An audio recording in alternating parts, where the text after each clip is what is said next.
Hello मेरे class 12th के योद्धाओं, कैसे हो आप सभी लोग और कैसी चल रही है आप लोगों की बोर्ड एग्जाम की तैयारी। आई होप कि आप लोग बहुत अच्छे होंगे और जम के बोर्ड एग्जाम की तैयारी कर रहे होंगे। फाइनली आप लोगों के लिए मैंने लाया है क्लास 12th कक्षा 12 जो आप लोगों का सामान्य हिंदी का वायरल पेपर। ये ऐसा पेपर है ना जहां से आपके क्वेश्चन 100% बोर्ड एग्जाम 2026 में आएगा। 2026 में यहीं से क्वेश्चन आएगा। ठीक है, आप ऐसा समझ के पढ़ो कि ये हमारा बोर्ड का पेपर है, बहुत वायरल पेपर है। एक एक क्वेश्चंस को बहुत ध्यान से समझना, सारा क्वेश्चन आप लोग नोट कर लेना। ठीक है, यहां से आप लोग ये पेपर सॉल्व करके बोर्ड एग्जाम 2026 में 90% मार्क्स ला सकते हो इस पेपर से। ठीक है, तो वीडियो को लाइक कर देना, चैनल पे ना तो सब्सक्राइब भी कर देना और अपने दोस्तों के साथ शेयर जरूर कर देना। हम लोग शुरू करते हैं ये वायरल पेपर का सॉल्यूशन। ठीक है, बहुत अच्छे से समझेंगे, एक एक क्वेश्चन को ध्यान से समझना। ये है हमारा कक्षा 12 जो हिंदी है, इसका यह है वायरल पेपर। ठीक है, बहुत ज्यादा वायरल पेपर है मेरे प्यारे लाडलों, बहुत ज्यादा वायरल पेपर है। ठीक है, देखो आपके पास जो समय रहेगा वो 3 घंटे 15 मिनट का रहेगा। ये यूपी बोर्ड का वायरल पेपर है, यूपी बोर्ड के छात्र बहुत अच्छे से समझो। ठीक है, ये आपके पास समय कितना रहेगा, 3 घंटे 15 मिनट। 15 मिनट आप इस पेपर को ध्यान से पढ़ो। ठीक है, कि आपको कितना प्रश्न आता है, कितना प्रश्न नहीं आता है, आप कितना कर सकते हो। ठीक है, तो 15 मिनट पेपर को ध्यान से पढ़ना बहुत जरूरी है। फिर 3 घंटे आप पेपर को सॉल्व करो। ठीक है, साथ में आपका जो ये पेपर रहेगा वो 100 नंबर का रहेगा। 100/100 आपको लाना है। ठीक है, पेपर में धुआं उड़ा देना है। ठीक है, पेपर में एक भी क्वेश्चन छोड़कर नहीं आना। देखो कुछ आपके नोट हैं, जैसे पहला, प्रारंभ के 15 मिनट प्रशार्थी को प्रश्न पत्र पढ़ने के लिए निर्धारित है। जो शुरुआत के 15 मिनट है वो क्या है, प्रश्न पत्र पढ़ने के लिए दिया जाता है। ठीक है, फिर इस प्रश्न में 2 खंड है, दोनों खंडों के सभी प्रश्न उत्तर देना आवश्यक है। इस प्रश्न पत्र में 2 खंड है और दोनों खंड का आपको उत्तर देना आवश्यक है। देखो आपका खंड का शुरू होता है। ठीक है, खंड का जो कि आपका बहुविकल्पीय प्रश्न सबसे पहले आएगा 10 नंबर का। ठीक है, 10 मार्क्स का सबसे पहले आपका बहुविकल्पीय प्रश्न आएगा। ठीक है, 5 नंबर गद्य खंड से और 5 नंबर पद्य खंड से। ठीक है, तो सबसे पहला प्रश्न बहुत ध्यान से समझना। ठीक है, ये आपका क्वेश्चन बोर्ड एग्जाम 2026 में देखने को मिलेगा। देखो सबसे पहला प्रश्न है। ठीक है, पहला प्रश्न, शिक्षा का उद्देश्य निबंध के लेखक हैं। जल्दी से बचाओ, शिक्षा का उद्देश्य निबंध के लेखक कौन है, भारतेंद्र हरिश्चंद्र या दूसरा है संपूर्णानंद या फिर हमारा मोहन राकेश या फिर हमारा रामकृष्ण दास। शिक्षा का उद्देश्य बहुत इंपॉर्टेंट है, हर साल बोर्ड में आने वाला प्रश्न है।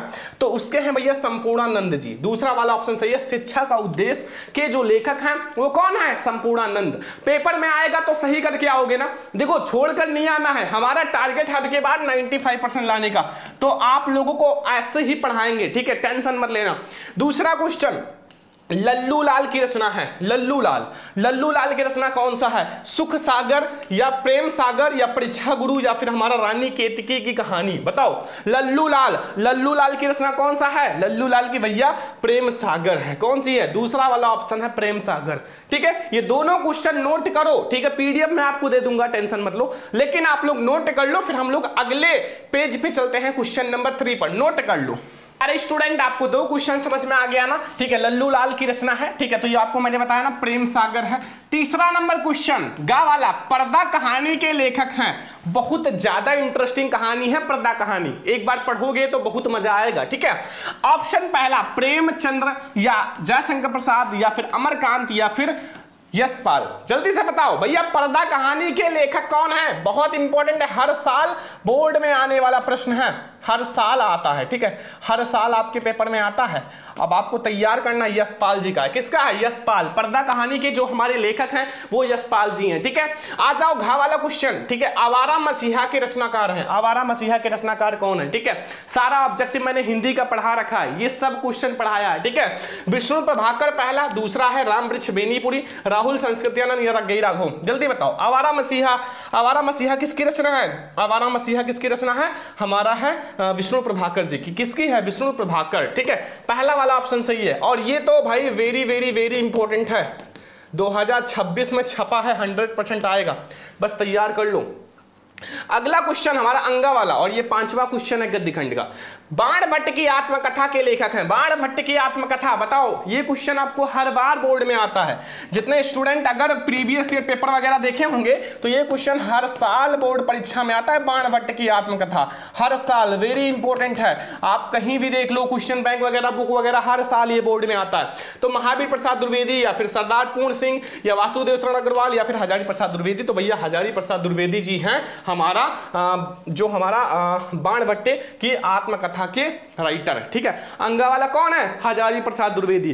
तो ये 5 में 5 क्वेश्चन समझ में आ गया ना। ये सारा क्वेश्चन आपको एक एक नंबर देकर जाएगा मेरे प्यारे लाडलो, सारा क्वेश्चन एक एक नंबर देकर जाएगा, ठीक है। अब आ जाओ हम लोग आगे समझते हैं। पहले वाले में 5 क्वेश्चन था, अब दूसरा वाला देखो। यहां दूसरा वाला में भी आपको 5 क्वेश्चन मिलेगा, ठीक है। कॉपी में आप ऐसे लिखना, पहले प्रश्नोत्तर संख्या फर्स्ट डालो, प्रश्नोत्तर संख्या फर्स्ट, ठीक है, आपने डाला। अब पहला का जो ऑप्शन सही है, का खागा, दूसरा, तीसरा, चौथा, पांचवा, ऐसे करके आप लिख देना, ठीक है। आंसर आपको नंबर मिल जाएगा एक ही पेज में। फिर आपका दूसरा वाला आप दूसरे पेज में लिखना। का वाला ऑप्शन है भैया, मतलब का वाला प्रश्न पहला, कामायनी किस युग की रचना है? कामायनी पहले बताओ किसकी रचना है? कामायनी किसकी रचना है? जयशंकर प्रसाद। और जयशंकर प्रसाद क्या माने जाते हैं? छायावाद युग के प्रवर्तक माने जाते हैं। तो द्विवेदी युग नहीं है भैया, भारतेंदु युग भी नहीं है, छायावाद युग हो जाएगा, क्योंकि जो हमारे जयशंकर प्रसाद जी हैं वो छायावादी युग के प्रवर्तक माने जाते हैं, ठीक है। अगला क्वेश्चन, निम्नलिखित में से कवियों में से कौन प्रगतवादी युग का है? इसमें से आपको बताना है कौन से हैं जो हमारे प्रगतवादी युग के हैं। प्रगतवादी युग, अग्रदास या तुलसीदास या फिर नंददास या फिर हमारा रामधारी सिंह दिनकर। जल्दी से बताओ कौन सा ऑप्शन सही हो सकता है, बताओ। क्वेश्चन नंबर हमारा ये 7वां है, दूसरा का खा वाला, ठीक है। तो कौन है? रामधारी सिंह दिनकर। देखो आपका ये जो क्वेश्चन है ये समझो आपके बोर्ड एग्जाम 2026 में 100% आएगा। बस तैयार कर लो, अब पेपर देकर जब आना ना, एक एक क्वेश्चन बैठ कर मिला लेना, फिर आप कमेंट करना सर जो बताया था वही आया, ठीक है। अगला है तार सप्तक का प्रकाशन किस वर्ष हुआ? तार सप्तक का प्रकाशन किस वर्ष हुआ? देखो तार सप्तक बहुत सारे होते हैं, जैसे आप लोगों का प्रथम तार सप्तक, द्वितीय तार सप्तक, तृतीय तार सप्तक, बहुत सारे आते हैं। तो हमारा भैया 1951 में या 1943 में, 1954 में या 1943 में, ठीक है। अब आप लोग एक काम करो, आप लोग कमेंट करो कि भैया द्वितीय तार सप्तक कब प्रकाशित हुआ? द्वितीय तार सप्तक, ठीक है, कब प्रकाशित हुआ? जल्दी से कमेंट करो, कमेंट आना चाहिए सभी स्टूडेंट का, ठीक है। अगला आ जाओ हमारा घा वाला क्वेश्चन, ठीक है। घा वाला, द्विवेदी युग की रचना नहीं है। इन चारों में से आपको बताना द्विवेदी युग की रचना नहीं है। प्रिय प्रवास तो है, प्रिय प्रवास द्विवेदी युग की है, तो आपको नहीं वाला साकेत भी है और भारत भारती भी है। भैया कामायनी जो है वो छायावादी युग का है, क्योंकि भैया जयशंकर प्रसाद की रचना है, ठीक है। तो हमारा घा वाला का जो है वो छायावाद, मतलब हमारा कामायनी सही है, क्योंकि हमें नहीं वाला बताना है, तो भैया कामायनी वाला ऑप्शन हमारा सही है। लास्ट यानी कि 10 नंबर क्वेश्चन, ठीक है। अंगा वाला देखो, अंगा वाला क्वेश्चन मेरे प्यारे लाडलो, अष्टछाप के कवियों का संबंध भक्ति काल की है। भैया अष्टछाप क्लास 10 में आपने पढ़ा होगा, अष्टछाप जो हमारे सूरदास जी थे, ठीक है। अब वो कौन थे भाई? पूरा कृष्ण के बारे में लिखा है, ठीक है, आप लोगों ने पढ़ा होगा। तो राम भक्ति शाखा से नहीं है, ज्ञानश्री भक्ति शाखा से नहीं है, प्रेमश्री नहीं, आपका जो है वो कृष्ण भक्ति शाखा से। किस भक्ति शाखा से? कृष्ण भक्ति शाखा से, ठीक है। तो ये 10 में 10 ऑब्जेक्टिव तैयार कर लो। बोर्ड एग्जाम में यहां से 8 ऑब्जेक्टिव तो बिल्कुल फिक्स है, जाओ 8 ऑब्जेक्टिव फिक्स है कि इसी पेपर से आएगा, ठीक है। तो ये ऑब्जेक्टिव आपका सबसे पहले 10 क्वेश्चन आएंगे, फिर आप लोगों को मिलेगा भैया, यहां देखो, यहां आप लोगों का आता है तीसरा वाला क्वेश्चन, ठीक है, क्योंकि फर्स्ट एंड सेकंड जो हमारा था वो ऑब्जेक्टिव था। अब हम लोग आते हैं तीसरे वाले क्वेश्चन पे, ठीक है। देखो ये वाला जो हमारा क्वेश्चन है इसमें क्या पूछ रहा है, देखो प्रश्न नंबर तीसरा, दिए गए गद्यांश आधारित निम्नलिखित प्रश्नों का उत्तर दो। भैया 5x2 यानी कि 5 क्वेश्चन रहेगा, एक क्वेश्चन 2 नंबर का, टोटल आपको 10 नंबर मिलेगा अगर आपने एक गद्यांश सॉल्व कर दिया। और गद्यांश इतना आसान होता है ना कि आपको पूरा इसी में मिल जाएगा, गद्यांश का आंसर आपको इसी में मिल जाएगा, ठीक है। देखो सबसे पहले आप ये समझो कि धरती माता की कोख में जो अमूल्य निधियां भरी हैं, जिसके कारण वह वसुंधरा कहलाती है, उससे कौन परिचित ना हो चाहेगा। लाखों करोड़ों वर्षों से अनेक प्रकार की धातुओं को पृथ्वी में पीस पीस कर अगणित प्रकार की मिट्टियों से पृथ्वी की देह को, ठीक है, सजाया है। हमारे भावी आर्थिक भावी के लिए इन सब जो जांच पड़ताल आवश्यक है। भैया अगर पहला ही चैप्टर पढ़े हो ना तो प्यार से लिख दो ये किस चैप्टर से लिया गया है। 5 क्वेश्चन देगा आपसे। पहला देखो, सबसे पहला देगा उपयुक्त गद्यांश का संदर्भ लिखो, ठीक है। फिर आपको धरती वसुंधरा क्यों कहलाती है, तो सब इसी में है, इसी में मिल जाएगा, ठीक है। एक बार ध्यान से पढ़ना, मिल जाएगा, ठीक है। फिर रेखांकित अंश की व्याख्या, और यहां से आपका रेखांकित अंश और यहां तक है, ठीक है। रेखांकित अंश की व्याख्या बहुत आसान है भैया, नहीं आता तो बना बना के लिख देना, चैप्टर से रिलेटेड नंबर मिल जाएगा, ठीक है। फिर पृथ्वी के देह को किसने सजाया है, और भावी और आर्थिक हेतु क्या कहना चाहता है। ये 5 क्वेश्चन आपको, एक क्वेश्चन 2 नंबर का 10 नंबर मिल जाएगा। और पाठ का नाम, लेखक का नाम तो सभी स्टूडेंट को पता ही चल गया होगा। ये पाठ जो है हमारा भैया, पाठ जो है वो मैं आप लोगों को बता दूं, ये जो हमारा पाठ है वो आपका राष्ट्र का स्वरूप है। कौन सा पाठ है, राष्ट्र का स्वरूप, इस पाठ से लिया गया, ध्यान रखना। और जो हमारे इसके लेखक हैं वो कौन है, लेखक वासुदेव शरण अग्रवाल जी। कौन है, वासुदेव शरण अग्रवाल। तो 2 नंबर आपका यही पक्का हो गया भैया, वासुदेव शरण अग्रवाल आपका लेखक हो गया। पाठ का नाम क्या है, जो है राष्ट्र का स्वरूप, आपका 2 नंबर पक्का हो गया। तो ये जो है बहुत इंपॉर्टेंट, जो ये मैंने गद्यांश बताया है भैया, हर साल बोर्ड में आता है। तो आई रिक्वेस्ट हूं कि जल्दी से जाओ तैयार करो, ठीक है, जल्दी से तैयार करो, ठीक है। तो अगर आपको ये वाला आता है तो आप कर देना, ठीक है। नहीं आता तो आपके पास ऑप्शन भी है मेरे प्यारे लाडलो, आप दूसरा कर सकते हो, अथवा अगर पहला नहीं आता तो दूसरा कर सकते हो, ठीक है। ये आपका हिंदी में ऑप्शन है, ध्यान रखना। देखो ये बहुत इंपॉर्टेंट है, हर साल ये आता है, और अब की बात 2026 में जरूर आएगा।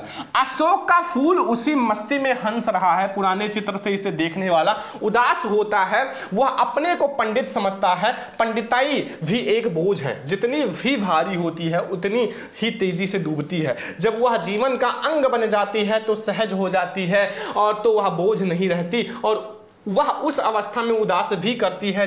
कहां, अशोक का कुछ भी नहीं बिगड़ा है, कितनी मस्ती से झूम रहा है। कालिदास इस रस से ले सके थे अपने ढंग से, मैं भी ले सकता हूं अपने ढंग से, उदास होना बेकार है। भैया बताओ किस चैप्टर से लिया गया है, शुरुआत में ही लिख दिया है भैया, अब क्या टेंशन। अशोक के फूल भैया ट्रिक है, गद्यांश सॉल्व करने का ट्रिक है, पद्यांश सॉल्व करने का ट्रिक है। आपको कोई बताया नहीं है तो आपके श्रवण सर बताएंगे, टेंशन नहीं लेना है, एक एक नंबर को मैं फिक्स कर दूंगा। गद्यांश पद्यांश का ऐसा ट्रिक लाऊंगा ना कि जिंदगी भर याद रखोगे। देखो इसमें आपको उपयुक्त गद्यांश का संदर्भ लिखो भैया, पाठ का नाम सभी को पता चल गया होगा कि नहीं पता चला।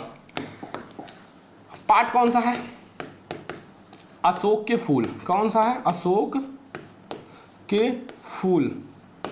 और हमारे लेखक कौन से हैं भैया, लेखक हजारी प्रसाद द्विवेदी। कौन है, हजारी प्रसाद द्विवेदी, बहुत इंपॉर्टेंट है मेरे प्यारे लाडलों, ठीक है, द्विवेदी।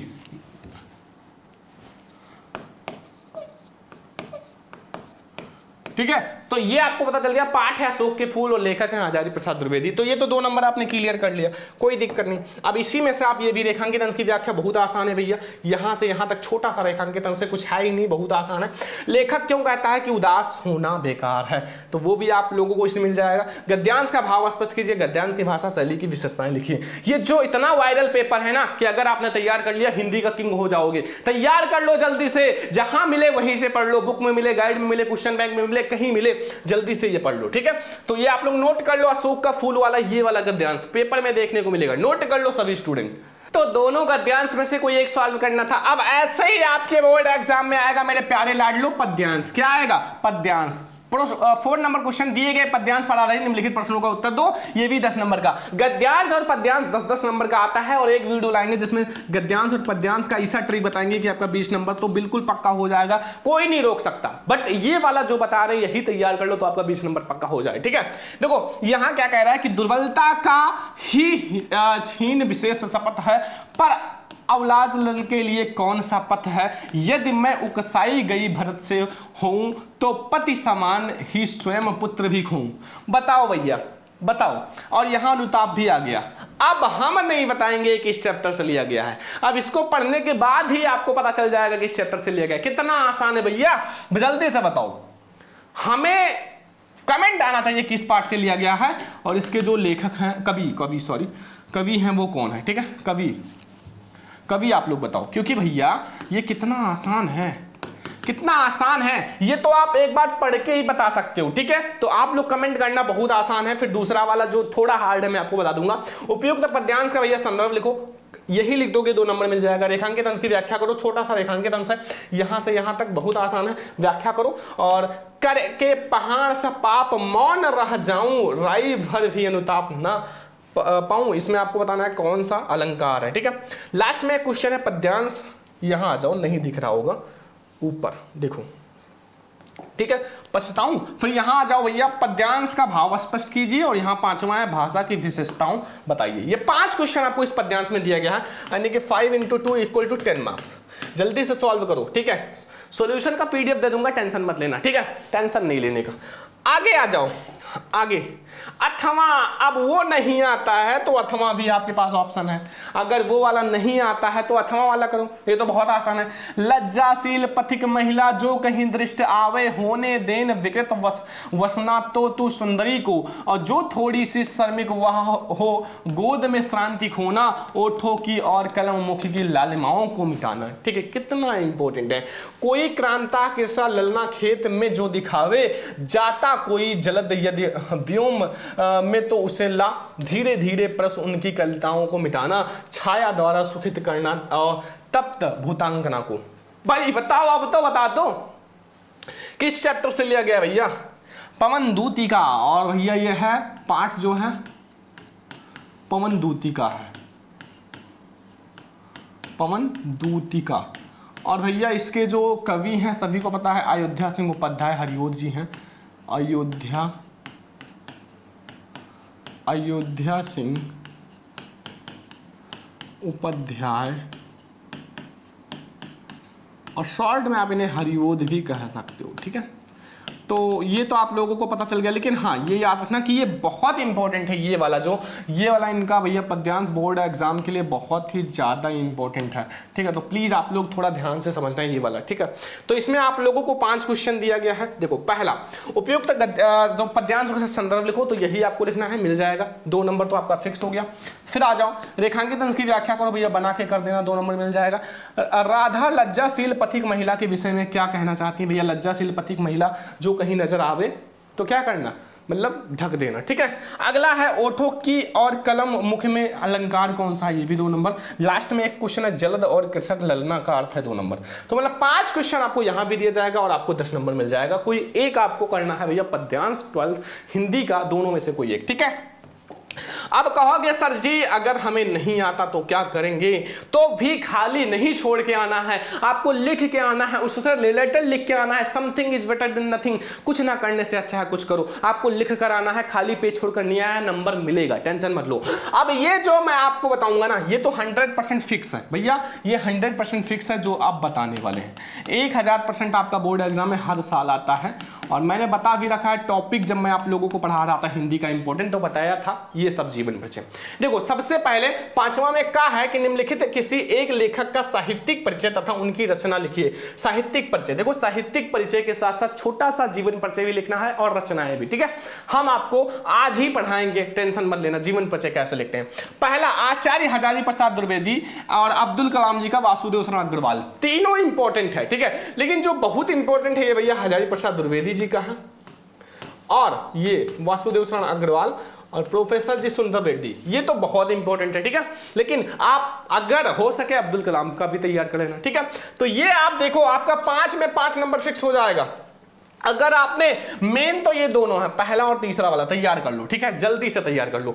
अब ऐसे ही आप लोगों को आएगा निम्नलिखित में से किसी एक कवि का साहित्यिक परिचय देते हुए उनकी रचना लिखो 5 नंबर का, 80 वर्ड्स में होना चाहिए। मैथिली शरण गुप्त, सुमित्रा नंदन पंत, रामधारी सिंह दिनकर। तो आप इन तीनों में से कोई एक आपको लिखना है, ठीक है, बहुत इंपॉर्टेंट है, याद रखना, ठीक है। तो ये 10 नंबर आपका जीवन परिचय का पक्का हो गया ना।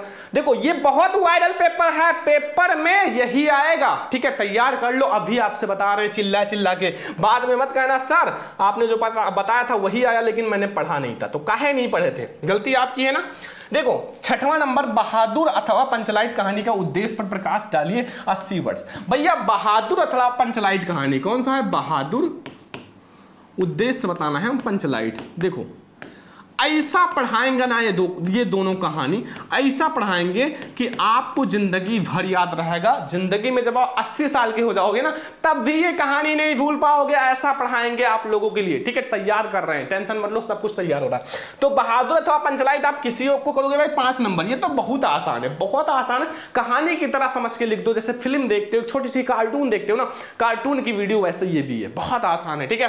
अथवा इन दोनों में से कोई एक ध्रुव यात्रा कहानी या वस्तु का सर, अगर ये दोनों में से नहीं आता तो ध्रुव यात्रा लिख दो, ठीक है। लेकिन आई होप कि पंचलाइट तो सभी को आता होगा, गोधन वाला, ठीक है, सभी को आता होगा। जो बच्चे हिंदी खोले होंगे तो बहुत इंटरेस्टिंग कहानी है, ठीक है, मजा आता है पढ़ने में। हम बताएंगे जब पढ़ाएंगे। देखो, स्वपठित खंडकाव्य के आधार पर किसी एक खंडकाव्य के प्रश्नों का उत्तर दो 5 नंबर। देखो, अपने जिले का नाम कमेंट कर दो मेरे प्यारे स्टूडेंट। हर जिले का अलग अलग खंडकाव्य होता है, आपके जिले में कौन सा आता है आप कमेंट करना, जिले का नाम मैं आपको बता दूंगा। साथ में आप लोग क्या करना कि आप लोग अपने हिंदी वाले टीचर जहां आप स्कूल में पढ़ते हो उनसे भी पूछ सकते हो, बट आप हमें कमेंट कर देना, हम आपको बताएंगे, ठीक है। देखो, खंडकाव्य में जो पहला खंडकाव्य है वो आपका श्रवण कुमार। देखो, हमारा नाम भी श्रवण है, ठीक है, बट यहाँ आपको दूसरे श्रवण मिलेंगे। श्रवण कुमार खंडकाव्य के नायक का चरित्र चित्रण करो, नहीं आता तो अथवा श्रवण कुमार खंडकाव्य आधार पर दशरथ के चित्रण करो। दोनों में से कोई एक करना है, बट आगे आ जाओ, आपके जिले में कौन सा आता है वो तो आपको पता होगा, ठीक है।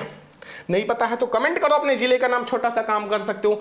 रसीम रथी खंडकाव्य के आधार पर कर्ण का चरित्र चित्रण करो, अथवा आपको रसीम रथी खंडकाव्य के आधार पर कर्ण के चरित्र का चित्रण। दोनों में से कोई, ऐसे मुक्ति यज्ञ भी आता है खंडकाव्य, और त्यागपति खंडकाव्य, ठीक है, और आलोक वृत्त खंडकाव्य। तो जो आपके भैया जिले में है वो आप करना, ठीक है। अगला, सत्य की जीत खंडकाव्य, ठीक है, सत्य की जीत खंडकाव्य, ठीक है।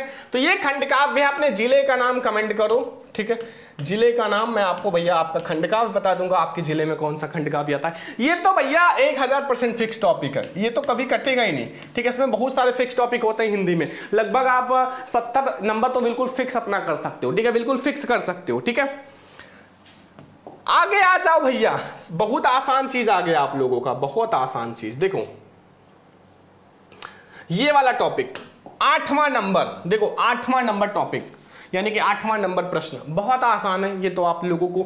वो आपका जो संस्कृत है ना, दिए गए संस्कृत गद्यांश में से किसी एक का संदर्भ और हिंदी अनुवाद करो 7 नंबर।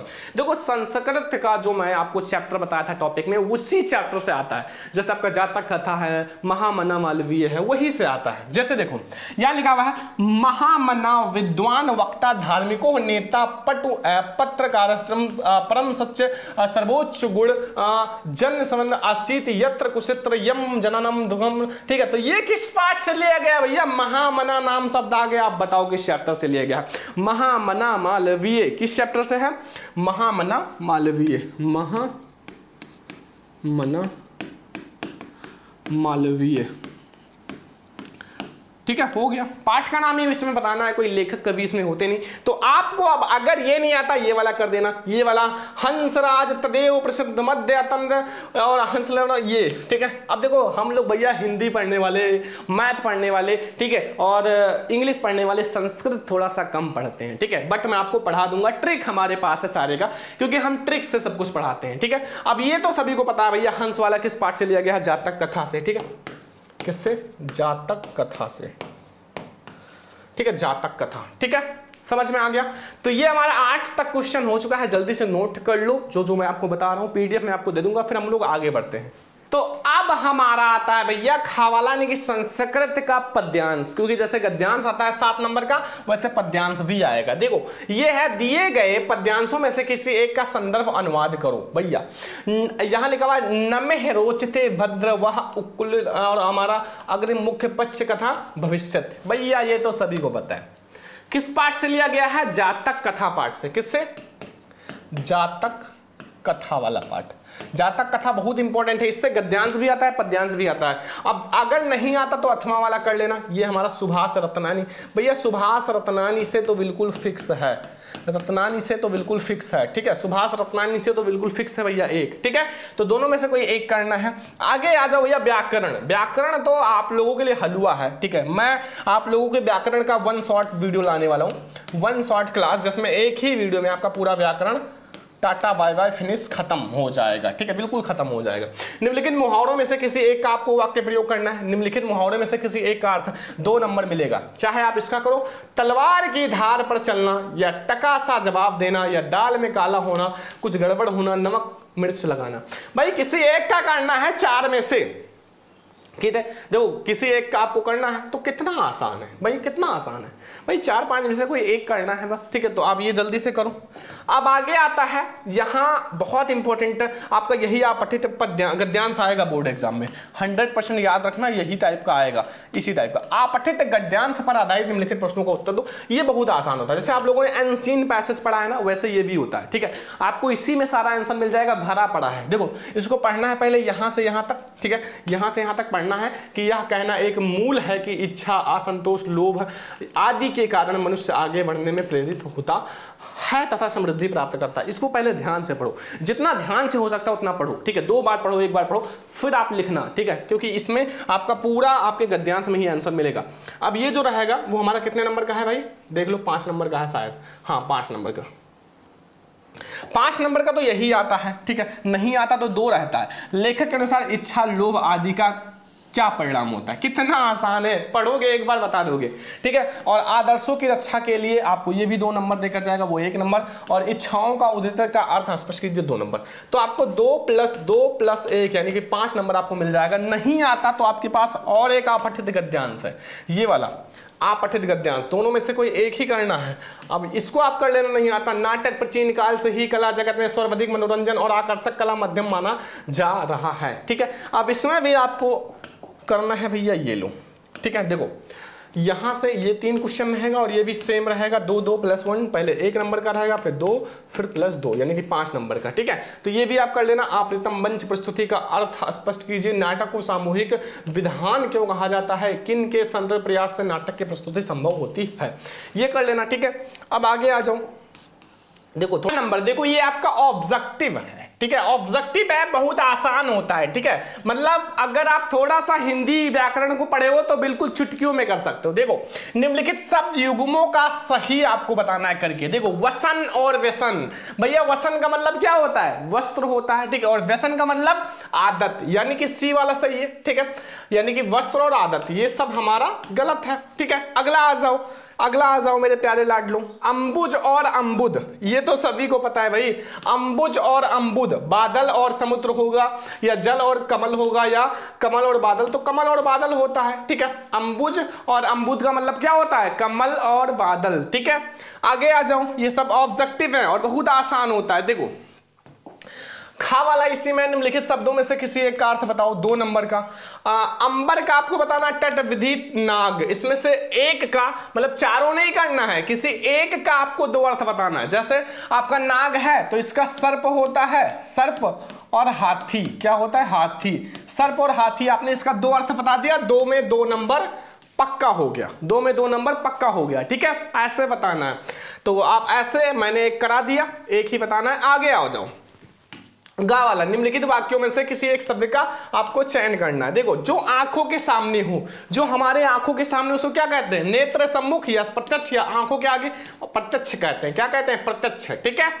आगे आ जाओ मेरे प्यारे लाडलो, ये हमारा ऑब्जेक्टिव है। देखो ये हमारा ऑब्जेक्टिव है। जानने की इच्छा रखने वाला, जानने की इच्छा रखने वाला क्या कहलाता है, जिज्ञासु, सी वाला ऑप्शन से जिज्ञासु, ठीक है। अब हमारा आता है एक और है छोटा सा, फिर हमारा आगे आएंगे। देखो यहाँ घा वाला, निम्नलिखित में से किन्हीं 2 वाक्यों को आपको करके बताना है, 2 नंबर। देखो शुद्ध करना है, क्या करना है, शुद्ध करना है। जैसे तुम तो कुर्सी पर बैठे हो, या इस सरोवर में अनेकों कमल खिले हैं, तो आपको बताना है अनेकों नहीं करना है, क्योंकि ये आपका बहुवचन ऑटोमेटिक है। तो इस सरोवर में अनेक कमल खिले हैं, तो ये 1 नंबर मिल जाएगा। और कृपया अनुमोदन करने की कृपया करें, तो आपको लिखना है कृपया हटा दो, क्योंकि यहाँ एक बार कृपया आया है, तो 1 नंबर यहाँ अनुमोदन करने की कृपया करें, ठीक है। तो ये ऑब्जेक्टिव है और आई होप आपको समझ में आ गया जो मैंने बताया है, ठीक है। अब हम लोग देखते हैं आगे भैया, लास्ट में देखो ये आता है भैया 12 नंबर, वीर रस अथवा हास्य रस का अस्थायी भाव के साथ साथ उदाहरण भी परिभाषा लिखिए, उदाहरण और परिभाषा लिखिए। देखो 2 नंबर का आएगा। देखो रस छंद अलंकार की क्लास बहुत जल्द लाएंगे, रस छंद अलंकार, इसकी क्लास बहुत जल्द लाएंगे, ठीक है। 2 2 2 यानी कि 2 + 2 + 2 यानी कि 6 नंबर आपका फिक्स करा देंगे, ठीक है। आपका वीर रस अथवा हास्य रस, हास्य रस तो बहुत आसान है। हास्य रस का स्थायी हाव से जब विभाव अनुभव संचारी भाव में पुष्ट होता तो हास्य रस की उत्पत्ति होती है। श्लेष अथवा उत्प्रेक्षा अलंकार और दोहा अथवा सोरठा में से ये सब 2 2 नंबर का क्वेश्चन है, ठीक है। अब पत्र, बहुत सारे स्टूडेंट कहते हैं सर पत्र और निबंध नहीं समझ में आता, काहे ले रहे हो टेंशन। हम आपको ऐसा बताएंगे कि जिंदगी में याद रखोगे। 13 नंबर प्रश्न है, बैंक में खाता खुलवाने के लिए आपको एक पत्र लिखना है, मतलब क्या, बैंक में खाता खुलवाने के लिए प्रबंधक को आवेदन पत्र 6 नंबर का, ठीक है, ठीक है, 6 नंबर का। अथवा नहीं आता तो शहर में फैली संक्रामक बीमारी की तरह जो जरा अधिकारी है उस पर ध्यान का आकर्षित करते हुए आवेदन पत्र लिखो, ठीक है। ये भी 6 नंबर का है, दोनों में से कोई एक आपको पत्र करना है, 6 नंबर मिल जाएगा। दोनों में से कोई एक आपको पत्र करना है, 6 नंबर मिल जाएगा। अब लास्ट में हमारा आता निम्नलिखित विषयों पर निबंध लिखो। 9 नंबर का निबंध आता है। 9 नंबर का निबंध कम से कम 3 पेज आपको लिखना पड़ेगा। देखो 5 निबंध है, देखो देखो पहला, देश में बेरोजगारी की समस्या, ये सब वेरी इंपॉर्टेंट निबंध है, 2026 पेपर के लिए बहुत इंपॉर्टेंट है, ठीक है। और आतंकवाद की समस्या का समाधान, वृक्षारोपण का महत्व, विद्यार्थी और राजनीति क्षेत्र की, देश की समृद्धि और विकास में समाचार पत्रों का भूमिका। अब ये सब 100% आने वाला क्वेश्चन है। अब ये हमारा हो गया हिंदी का वायरल पेपर, बिल्कुल वायरल है बोर्ड एग्जाम 2026 के लिए। और मैंने आपको लगभग सॉल्यूशन भी करा दिया, जो क्वेश्चन बच्चा है उसका अलग से मैं आपको वीडियो दे दूंगा, टेंशन मत लेना। वीडियो को ज्यादा से ज्यादा लाइक करना, शेयर करना, चैनल पे सब्सक्राइब भी करना। पीडीएफ में आप लोगों को दे दूंगा, ठीक है, अपने व्हाट्सएप पर, ठीक है, 99 18 86 31 96 इसी नंबर पे, तो मैसेज आप लोग कर लेना। चलो इस वीडियो को लास्ट तक देखने के लिए थैंक यू, और वीडियो को शेयर करना अपने फ्रेंड्स के साथ, चैनल पे नाम सब्सक्राइब कर लेना। चलो मिलते हैं नेक्स्ट इंपॉर्टेंट वीडियो में, तब तक के लिए जय हिंद, वंदे मातरम।